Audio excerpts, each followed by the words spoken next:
coaches as well as offensive and defensive coordinators. So buckle up, it's going to be a great day. But first we're going to start with a special presentation. Scott Ramsey, who is President and CEO of the TransPerfect Music City Bowl, Auburn head coach Hugh Freeze, and Maryland head coach Michael Locksley. If you'll come down front for a moment. Oh, yes. Anyone needs to get a photo. It's our key to the city. You got to play.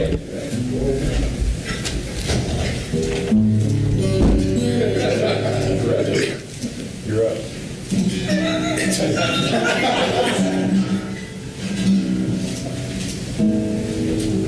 Welcome, guys. Great. Thank you. It's a good thing you have day jobs. Yeah. We'll get it tuned up.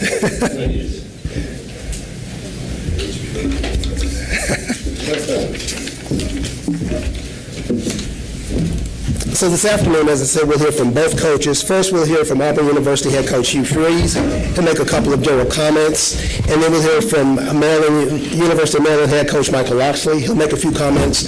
And then we'll open up for questions for the media. And before you ask your questions, if you'll raise a hand, we'll get you a microphone because we're doing a transcript. So first, Coach Freeze, if you'll get us started. Well, thank you all for being here first, and to the TransPerfect Music City Bowl. What a week it's been. You've just been so classy in how you've handled our teams and our staffs and our wives, and just everything has been first class. And Scott, thank you again.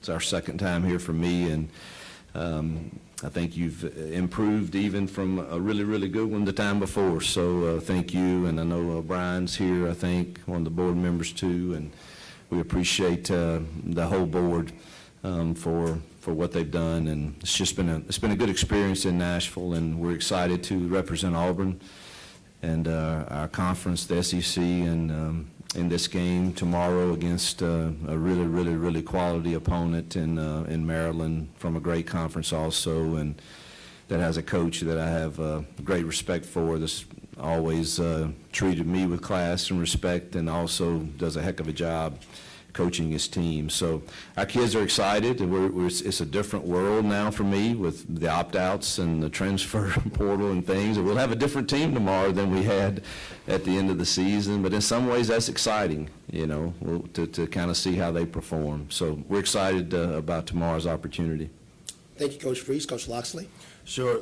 Again, I want to thank Scott Ramsey and obviously Brian Waller and everyone affiliated with the TransPerfect Music City Bowl for the hospitality that we've enjoyed here in Music City, man, in Nashville. It's a first-class bowl in terms of how they treat us, our players, our support staff, our families. Our entire team is really enjoying everything about Nashville other than the hot chicken.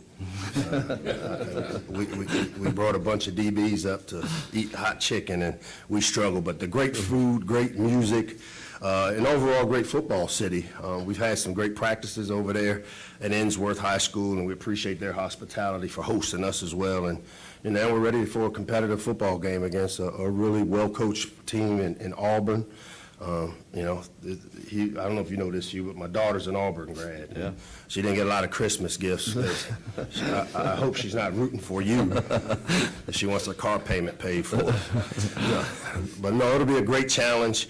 For us, we always consider the bowl game almost like a movie trailer for what next year looks like. When we finished up against Rutgers, that team that we had last year was done, and now we're showcasing and kind of that movie trailer when you go see the movie there, and it shows you what the storyline will be. And we look at this game as one of those type of games for us because we've got some great energy from our young players that will have opportunities that maybe they didn't have as much this season. We've got some older players that are leaving that want to leave the right way. And again, we're excited to see what these young players have to offer, as well as the quarterback situation we have.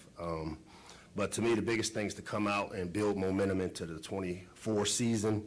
This will be our third straight bowl game, and we're really looking forward to a great game tomorrow. Thank you both. We'll now open it up for questions, and if you'll raise your hand, we'll get a microphone to you.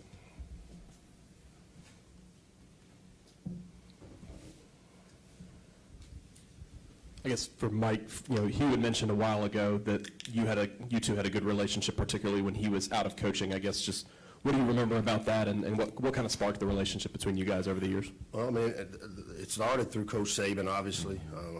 Coach Saban has a lot of respect, obviously, for Hugh and as well as myself and, the job he did at Ole Miss. I got to Alabama in 2016 and had a chance to go against Hugh's team a few times there, and I know Coach Saban had a lot of respect for him. And obviously, when I took over as the play caller, I could just remember a nice, long meeting we had and shared some offensive philosophical things. And again, Hugh's been great, throughout the process. He's one of those guys that has earned it the right way, man. He started in the high school ranks and worked his way up and has had great success. And it's all about relationships. And I've gotten to know Hugh really well, and one of the guys I respect in his business.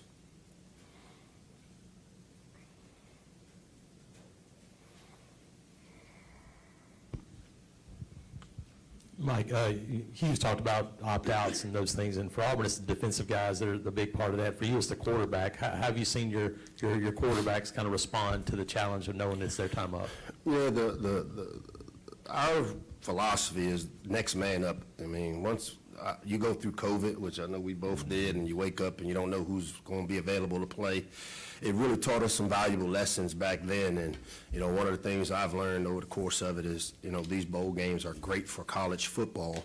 And we took the approach of, we're finishing it the right way with the seniors, but it's a precursor to what the future looks like for Maryland. And so, the opt-outs are part of the game, and, you got to keep adjusting. It's kind of like coaching on offense and defense. You just got to keep making adjustments. And obviously losing a quarterback of Leah's ability and what he's done for Maryland, again, you can't put a price tag on it, but I'm really excited about Billy Edwards and Cam Edge, and, those two have been pretty much 2A and 2B throughout the season, and they've gotten a ton of reps. They've got a lot of bank reps of our systems, and it'll be interesting to see how they both perform.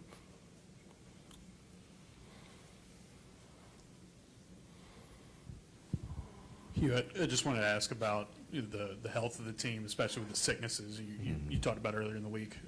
Some guys had to stay back. Are you guys better on that front? Like, what are you anticipating? Yeah, our doctor's report this morning was that all but one, I think the fever has broken, and, I don't know how strong they'll be in things. They'll have to hydrate really well today, but it's kind of like everything else we're dealing with, the opt-outs, you can't control some things, and but I do think I had a good report this morning that most everybody was feeling better, and I'm sure if all possible, they'll give it a go. And, when Coach Loxley was talking about just the ebbs and flows of these opt-outs, and it gives me a greater appreciation, too, and I'm sure he would say the same, of those kids that are finishing. And I applaud them. I told them in our team meeting this morning, guys, and I'm not trying to beat up anybody, or people have to make their own choices, and our choices make us. But there's many in probably both of our locker rooms that, man, I want to finish. And I just respect that, and I'm also excited, like him, to see the younger guys. I'm afraid of how they'll tackle all his receivers and stuff, because they haven't tackled since fall camp. We don't tackle in practice anymore. Now we're fixing to play a bunch of DBs that haven't probably tackled anybody to the ground since then, so that will be interesting to see how we do with that. And somebody asked me this morning about his quarterback situation. I said, well, I turned on the TV yesterday, and there were two guys that hadn't taken any snaps, and they threw for like 400 yards. So, I mean, it's just about opportunities, and I think we both are kind of excited to see how these the kind of the start of the 24 team will look tomorrow. Thank you. And so, Coach Loxley, we asked kind of earlier in the week to Auburn's side about just the helmet communications. You guys have been using that this week. I guess, why did you decide to use that now, and what has been the adjustment process to having that in your helmets? Yeah, something that I know in our conference, the Big Ten, we talked about before this season started. We had our head coaches meetings up there in Chicago, and we talked about the Big Ten experimenting in Big Ten games during the season, and then because it was so late, we couldn't do it. And then when I heard that we had the opportunity to utilize the coach-to-player communication as well as the iPad stuff on the sideline, I called Hugh and said, hey, man, I think at least something that we should think about doing because it gives us a chance, if it goes into play and next season, to kind of see how it works and work out the kinks. And, you know, it's been great to have for the last couple of weeks in practice. You know, it's a little different, and for us, it gave us an opportunity to kind of see how it worked. And so it'll be interesting to see how,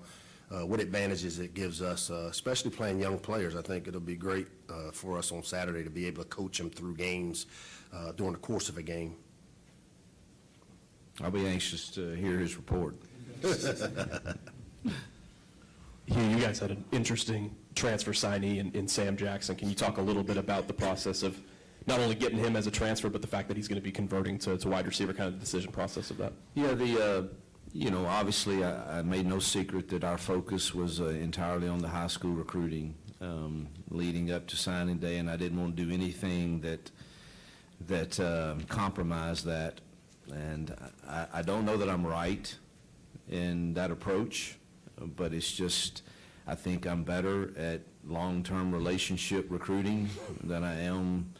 I'm not doing real well in the speed dating portal. I just haven't done real well in that. And so we put our whole focus on that, and obviously then from there you do have to, because managing a roster these days is impossible, because you can say you're going to build it through high school, but then you have 10 guys of yours going to portal, and you didn't recruit enough high school guys to get to your 85. So now we do have to start filling in the holes with portal recruiting. And I got to witness Sam obviously live this year as we played, and he initially went in and but was a two-time transfer, and so I didn't think that's, you know, something that we could do. And then obviously the new legislation that came down a few days ago, I guess. I just, it's a risk probably, but I think he's one heck of an athlete. I watched all of his high school receiving stuff, and he obviously caught balls from Peyton Thorne, which I think there's some chemistry there. And I think he has the possibility. I don't know if, as you watch even the NFL now, I think they're starting to do more things like Loxley and I do with these receivers coming back into the backfield and doing different things. And he, to me, gives me a lot of flexibility in that regard to be able to do that. So for us, it was worth, even though I hadn't seen a lot of college reps at receiver, I've seen a lot of practice and his high school stuff, and I just think an athlete like that gives us some flexibility. He's not playing tomorrow, right? No, I wish he was. I just want to make sure. You guys got me up here nervous. Coach Loxley, Frank Wycheck, a big hero in the city of Nashville and obviously a prominent figure for Maryland football. Can you elaborate on how you feel about getting the chance to honor him in this game? Yeah, how ironic for us to come to Music City to play for the first time in our bowl game. And, you know, obviously we lost a great Maryland legend in Frank Wycheck, you know, all-time leading tight end in the history of Maryland football, and, you know, the things he was able to accomplish in the NFL, two-time All-Pro guy that played an integral role in the Music City miracle, obviously. And, you know, we're all saddened by the loss of Frank. He was a guy that was loved by all the different generations of Terps that have come through there because of how he represented us, not just at Maryland, but in the NFL. And definitely, I saw a couple of our alum that live here in the area came by practice and we're sharing some fond memories of Frank. So we're looking forward. We'll wear a decal on our helmets for him in honor of him and what he meant to Maryland. And we're really excited to kind of represent him the right way here.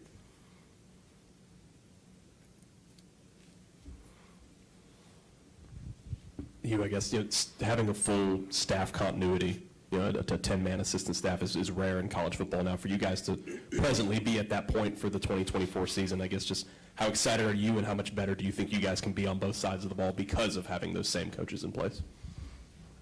Well, you know, continuity is invaluable, and driving the same culture, the same voice, from the staff room to the position rooms, and then hopefully from the position rooms to the locker room is really when I think you get to be a special team. it starts with the staff believing the same things and saying the same things and not wavering from those. So continuity is always invaluable, and, you know, the time, we live in times where I doubt very seriously that all the coaching changes are over.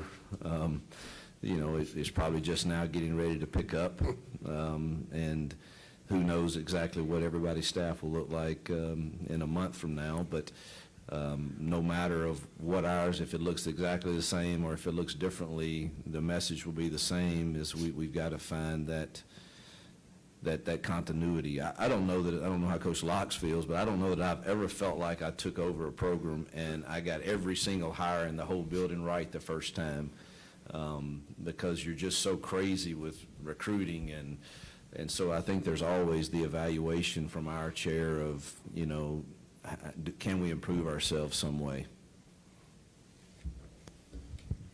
Coach Freeze, how do you view this bowl game? Coach Loxley said he sees it as a precursor movie trailer for next year. For you, with some of the continuity you do have on your roster, is this a capper to this season, your first one at Auburn, or is it something to help you continue building into next year?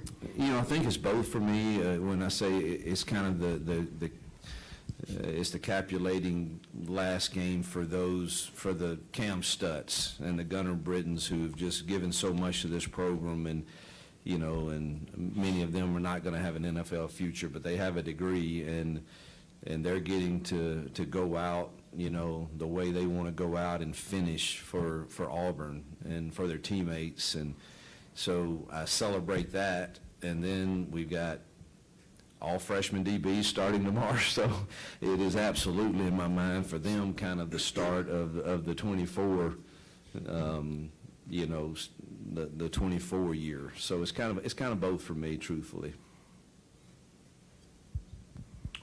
Hey, Mike. So what have these last couple of weeks been like for Billy Edwards? All the rapid change from finding out Talia's opting out to taking first-team reps and preparing to start. Just what are you expecting to see from him tomorrow? Yeah, it's not been much different for Billy. Billy's one of those guys, you know, we've talked a lot about Leah, and as we should because of what he's done, but let's not misrepresent the fact that Billy Edwards has been a driving force in our program as the number 2 guy, and I would think that if you talk to Leah, he played an important role in Leah, in his development as well because of the friendship they had. But Billy's practiced really well. There's no drop-off in terms of the type of leadership that he'll provide. You know, he's been throwing the ball really, really well. He's got all of his weapons, for the most part, have decided to finish, like you talked about. You know, we spend too much time talking about the guys that opt out, and I think we need to spend more time on the young men that have decided to finish, and that's not a knock like we talked about on guys not deciding to finish, because the landscape of college football is what it is. But I do think guys like the Jayshon Joneses of the world, and, you know, those guys that have made the decision to finish. DJ Glaze, as a Senior Bowl invite, will be drafted. Jaquan Shepard, these type of players, those guys are the ones that, and we saw what happened a year ago with Jacorian Bennett coming back to play, being the MVP of the game. I want to make sure we celebrate those guys and what they've been able to accomplish.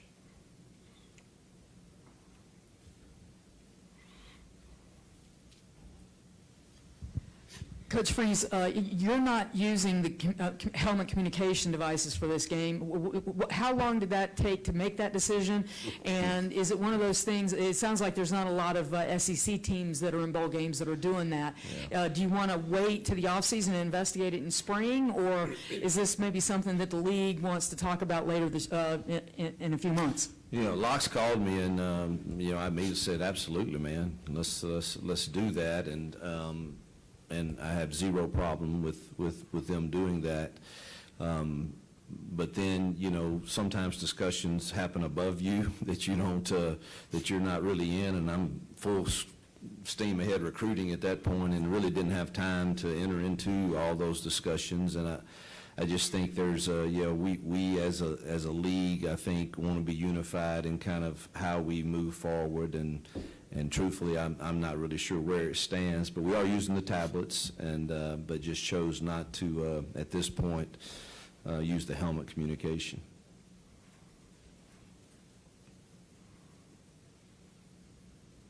Any other questions? Coach Freeze, Coach Loxley, thank you very much for your time today, and good luck tomorrow. Yep, thank you. In a moment, we'll be hearing from the Auburn offensive and defensive coordinators.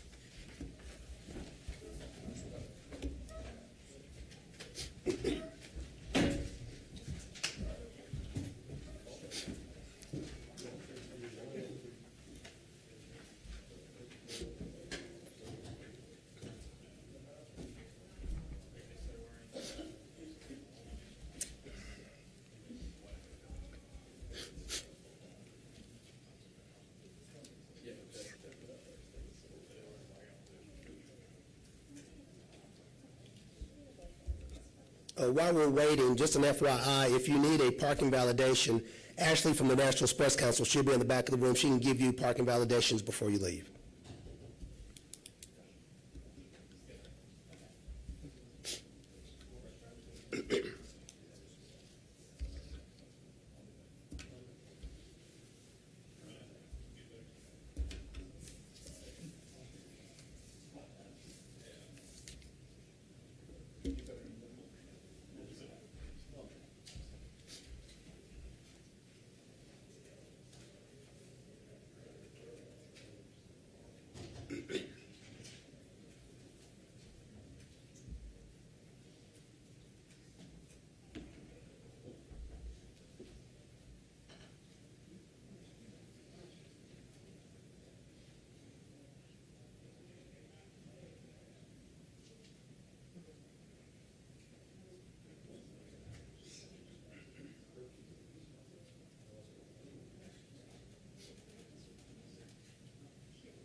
All right.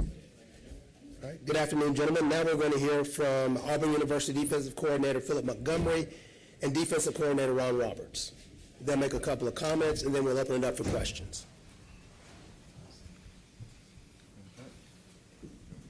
I'll go. Hey, good morning.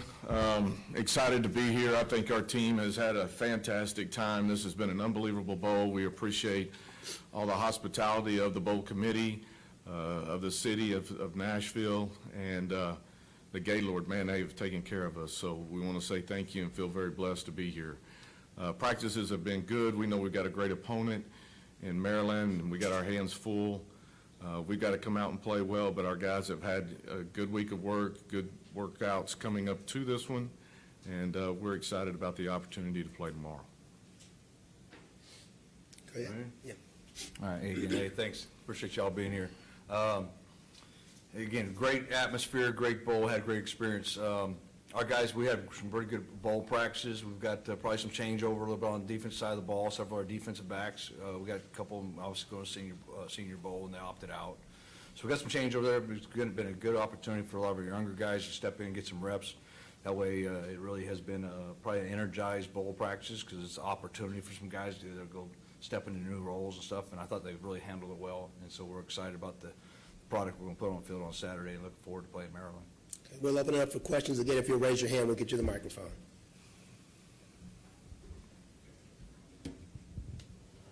Ron, you said, hey, maybe all freshmen in the secondary. How different is this defensive group than the one at the end of the year, and what have you seen out of those young guys in bowl practice? Yeah, up front, we're going to be pretty solid. I mean, you're going to see a lot of veterans, guys with a lot of game experience, with the D-line, linebackers, all those positions. In the back end, we're going to see some new faces. I think they're very talented faces, though, when you talk about, Kaylee stepping back in. He's got some opportunities where he started early in the season, so he got some reps. But Colton Hood, limited reps. You see Tyler Scott, Love, and J.C. Hart, and other guys. Very limited reps in the back end, but they're all very talented football players, so we expect them. And Sylvester Smith. So, I mean, there's a lot of guys that, again, are the futures of Auburn football, and I think they're very bright futures. And it's been really good, fun experience to watch them go in there and get better in the last 10 days of practice.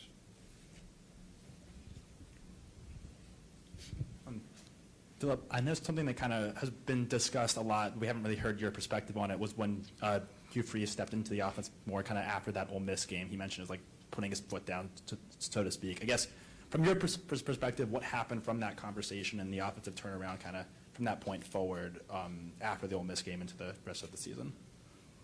You know, I think honestly, you know, he's always been a part of it. And so, you know, we went into this with that mindset.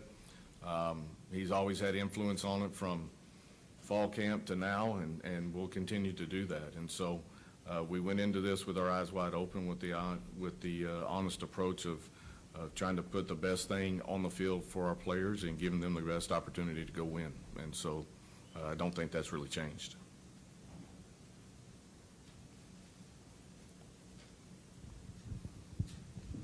Philip, you know, Freeze kind of gave Peyton his vote of confidence for the offense next season, said, you know, not really interested in bringing in a transfer quarterback. What kind of things did you see out of Peyton in terms of his improvement this year, and where you think he can maybe take another step as a starter next season? Well, I think with Peyton, you know, he's very professional about what he does.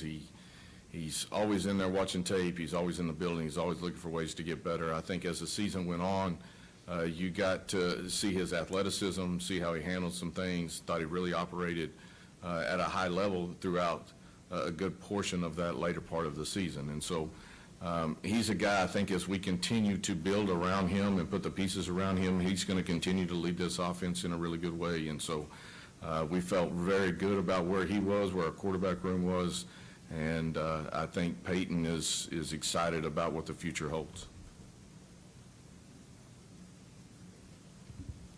Phil, what's this game like for you guys at wide receiver? Obviously, with the transfers out, and obviously y'all are bringing in a lot of talent for next season, but they're not going to be playing tomorrow. So, like, what is that for those guys that are still left that'll be here next year in the receiver room? Yeah, we've got some faces that aren't there, and so we're pretty limited in the numbers of what those guys are right now. But the guys that are there have really practiced well. They've done a really good job of continuing to grow. I think with the faces that we're adding, I think that room's fixing to be really, really special. But these guys here right now, we got to keep them healthy through this game. I think we still got some weapons and some things that we can do with them on the outside that we got to try to take advantage of. But those guys are excited about stepping on the field and playing and showing what they're going to do tomorrow.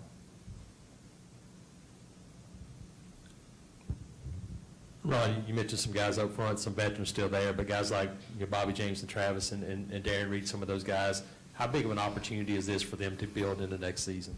It's, again, great to get their opportunities really to get more reps at practice. You know, Travis especially, you know, we really tried to get his red shirt this year, so we limited his play, but we think he's going to be an impact guy. But when you're trying to limit his play, you also limit his reps because you got to get the other guys ready. So this bowl season, he's been free to go, and I think he's ready to step in and be an impact player for us on the defensive line. And obviously DJ Reed's going to be a great player, and he just needs the time, the snaps, and opportunity. Hey, for Ron, just kind of curious from your perspective. I know the Maryland's quarterback situation is a little bit more fluid, I guess, with two inexperienced guys. But just kind of curious for you, with the limited film, what does stick out, or how hard is it to kind of game plan or prep and kind of know what to expect with them? Yeah, it is probably difficult to get what you expect because he hasn't played a lot this year. He really came in on third and shorts and run a sneak, quarterback ISO, quarterback power, a little bit of some run game stuff. You go back to the Northwestern game last year, but different coordinator, and he was able to they kind of turned it loose and let him just run the offense. So we kind of tried to do as much research as we could on him. I think he is a guy that's a tough kid. He runs hard. He can run hard. He maybe not you consider a dual threat guy, but he can move the sticks with his feet and create plays. Seems to be a tough kid. And when you go back to watch the tape, and you go back to even his high school tape, he can make all the throws. So he's got a big arm, but he probably doesn't have his experience. I don't know. Does he have experience? Can he come in and make the throws and the decisions he needs to make and deliver the football? But I think they're probably the most talented group for them is the wide receivers. I think that's the skill positions there that have made some plays all year long. So what are they going to do, and how are they going to change some things a little bit to feature what they have? Luckily, we've had a bowl and more practices and kind of be able to sprinkle a little bit of everything. But to me, the biggest opportunity will be somewhere early, hopefully early, by the first quarter, we're going to have to make adjustments to what are we seeing and get communicated down to the field and settle in on a game plan. Like, hey, here's what he can do and here's what he can't do, and let's go. for both of y'all. Y'all had some guys that just signed, some of those freshmen get to go through bowl practices. Someone came up there. I know mostly on defense, but I think I saw a couple of guys on offense. Just how important do you think that is for them to get that head start and pretty unique, getting to do stuff before they even get to spring ball? Yeah, I think I'll go, because we had a majority of them. I think if anything, it was probably eliminating some anxiety on their part. It kind of came in and they got, I don't know, what did they get? They actually got about 6 practices. I think got about 6 practices in. And just getting introduced to what are stretch, individual, process of how you go through things, I think will be really valuable down the road. When they go to spring practice, they're going to be a little more at ease, not as much, big-eyed. You can see the nervousness, all the stuff that happened, and then hopefully it's going to put them in a much better situation when spring practice occurs and they get to go compete. Ron, you guys obviously have to replace both Simp and Puckett at safety next year. What have you seen out of those guys? You mentioned a guy like a T-Love. What did you see out of them this season in practice and a bigger opportunity now? And then obviously you have the JUCO signee as well. Just kind of what's your outlook on that position for next year? Well, I think T-Love is a talented football player. He will strike and run the alley, all those things. And he'll come and get you. So I think he's a very talented football player. He's a smart football player. So kind of got caught there early, behind some older guys and just and didn't really get his opportunity. As much reps as he probably should have gotten. Sylvester kind of played he's probably the next one you're looking at the free safety spot, but really for necessity for us this year, he came in and played the star position, the nickel, and did that as a role. That was his best fit coming in with the young guys. How was he going to get in that 3 spot and get a chance to go learn and compete? But it was good. We moved him back the first time we went to bowl practices, and has really showed tremendous range and all that. And I think these practices are going to help him tremendously. Here we go. But he will strike you. He will run. He's going to be a really good football player. Philip Hughes talked earlier this season about how maybe you two coming together was a little bit more difficult than he initially thought. Did it go kind of as you planned or thought it would this season? Anytime you're trying to mesh things together, you're always going to come with some hurdles in there, right? And so there's been some good give and take on that part of it, and trying to make sure that we get the best opportunity for our guys to be successful. I think background-wise, we're very, very similar, but then, just the way you approach things and the way you look at it obviously can be different. And so I think we've done a good job of just trying to make those things work, and again, making sure that we're putting the team in front of everything else. Philip, a little bit of forward-looking question. You offer Walker White at Tulsa, and then just kind of what about him? What did you see in him where you got here, you're like, man, this is the guy I want to call and try to get to Auburn? Like, what do you see in him, and how do you expect him to develop? I think Walker's got a really, really bright future. He's a guy that can do both. He can run with it, he can throw with it, but he's got an electric type arm. You see the ball just kind of really take off out of his hands. He can flick it and make every throw that you want him to make. He can, whether he's on platform or off platform, he's got the athleticism to do that. He's obviously, physically, he's a gifted young man. He doesn't look like a freshman coming into college, and so we're excited about that part of it, the natural God-given talents that he has. But a huge part of it was really just kind of his approach. He handles things very maturely. He's a guy that is going to be able to help build and grow our locker room. His core values really match up with ours, and so I think it was a home run from that standpoint for him and for us. We've got time for one more question. I'm going to stay with the quarterback theme, with, Holden kind of stepping up, earning a lot more reps as the 2 guy late in the season, and then not having, Peyton on campus for a lot of those bowl practices. How much have you seen Holden grow this year, and what do you think his potential is moving forward? Yeah, I think he's really grown quite a bit since we got here in the spring. I mean, he has an electric arm. He's a guy that can make every throw. I think he has started to kind of feel into his body. You can see his athleticism starting to take over a little bit more, but I think for him, he's had a lot of growth mentally this year, just learning how to play the position, how to study, what it takes to get prepared for a game. And, we still got a long ways to go in that stance, but he's made really good leaps and bounds in those areas, and we're excited about what his future holds here at Auburn. Coach Montgomery, Coach Roberts, thank you both for your time. All right. Thank you. Good luck tomorrow. Thank y'all. Next up, we'll be hearing from the University of Maryland coordinators.